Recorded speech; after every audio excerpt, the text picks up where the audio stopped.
اعوذ باللہ من الشیطان الرجیم بسم اللہ الرحمن الرحیم۔ السلام علیکم ناظرین، میں ہوں آپ کا ہوسٹ محمد عقیل اور ہمارے اس چینل میں خوش آمدید۔ انسان کو زندگی کے تمام معاملات کا ادراک اپنے حواس خمسہ سے ہوتا ہے، لیکن اس حواس خمسہ کے علاوہ ایک حصہ ایسی بھی ہے جس کی وجہ سے انسان کے ساتھ پیش آنے والے واقعات اور حادثات ظاہر ہو جاتے ہیں۔ مثلا اگر آپ کسی سے گفتگو کر رہے ہوں تو آپ کو گفتگو کے دوران ہی اندازہ ہو جاتا ہے کہ اگلے لمحے یہ شخص کیا بات کرنے والا ہے، یا اگر آپ کہیں جا رہے ہوں یا کوئی کام کر رہے ہوں تو آپ کے دماغ کو محسوس ہو جاتا ہے کہ عین اسی وقت کچھ اچھا یا برا ہونے والا ہے۔ اس کی مثال یہ ہے کہ جب ہمیں کوئی سینکڑوں میل دور بیٹھے یاد کرتا ہے تو ہمیں چھینکیں آنا شروع ہو جاتی ہیں۔ جب ہم کسی کو یاد کر رہے ہوں تو اچانک ان کی کال یا میسج آ جاتا ہے۔ ان تمام عوامل کا تعلق چھٹی حص سے ہے، لیکن سوال یہ ہے کہ کیا چھٹی حص انسان کو مستقبل میں اچھے برے واقعات اور حادثات سے خبردار ہونے کی صلاحیت رکھتی ہے، یا انسان نے محض اتفاقات کو چھٹی حص کا نام دیا ہے؟ اس ٹاپک پر مزید بات کریں گے، لیکن اس سے پہلے میں آنے والے تمام ساتھیوں سے گزارش کرتا ہوں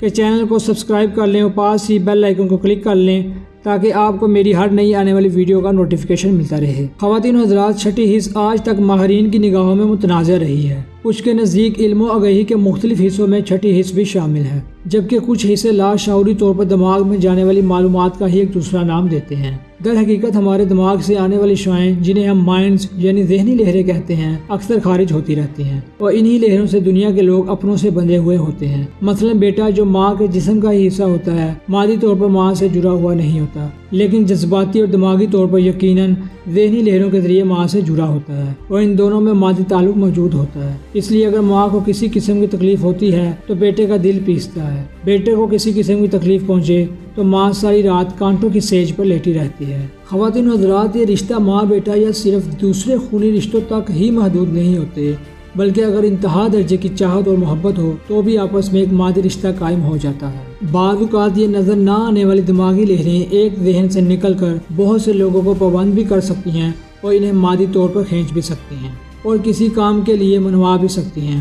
آپ دیکھیے، اگر کسی قوم کا حقیقی لیڈر اگر واقعی قائد اعظم کی طرح مضبوط ہو تو پوری قوم خود بخود اس کے پیچھے کھینچی چلی آتی ہیں۔ یہ کھینچا چلے آنا اصل میں ایک واقعی مادے عمل ہے جو ذہنی لہروں کے ذریعے عمل میں آتا ہے۔ خواتین و حضرات، یہ طاقت مادے میں تبدیل ہوتی ہے اور باقاعدہ ہزاروں لاکھوں میل سفر کرتی ہوئی اس شخص کے دماغ پر رسائی حاصل کرتی ہے جسے آپ یاد کر رہے ہیں۔ یہ طاقت انسان سے انسان تک اور ایک معاشرے سے دوسرے معاشرے تک اور ایک تہذیب سے دوسری تہذیب تک سفر کرتی ہے۔ جو انسان روحانی طور پر جتنا مضبوط ہوگا اس کی طاقت بڑھتی چلی جائے گی، اور اجتماعی طور پر جتنے زیادہ لوگ اپنی سوچوں میں ایک جیسے ہوں گے، حالات اس سمت بدلنے لگیں گے۔ اگر کسی قوم کو ترقی کرنا ہو تو اس کے لیے بے انتہا ضروری ہے کہ اس کے زیادہ سے زیادہ افراد مایوسی کی بجائے کامیابیوں کے متعلق سوچا کریں۔ اس کے ساتھ ہی ہماری آج کی ویڈیو کا اختتام ہوتا ہے۔ امید کرتا ہوں دوستو آپ کو ہماری آج کی ویڈیو پسند آئی ہوگی۔